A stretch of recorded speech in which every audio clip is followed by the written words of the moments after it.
netizens, share ko lang sa inyo ang simple bonding namin ng aking unika dad. Ang magluto ng aming favorite na Lucky Me Pancit Canton Chili Mansi.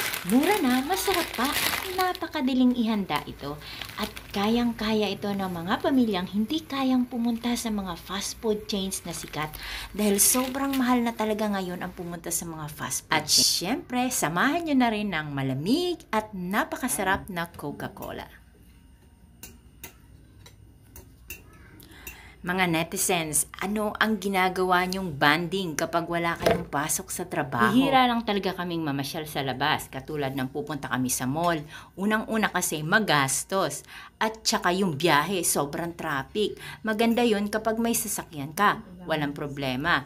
Kasi pag umuwi ka, napaka-traffic talaga. At sobrang pagod ka na.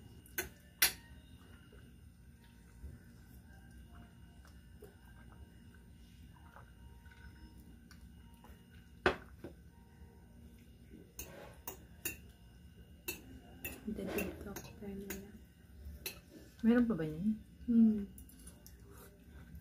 Chili Mansi na lang lagi.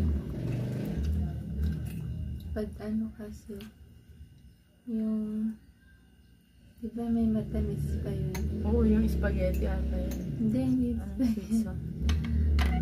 ano, wala lang, depende lang sa mood. Okay na, si Loklok na sa video. Loklok. Loklok. Anong nagawa mo, Kita Loklok? yung buntot niya. Loklok, ang Pancit Canton ay for you, ma. Dry 89.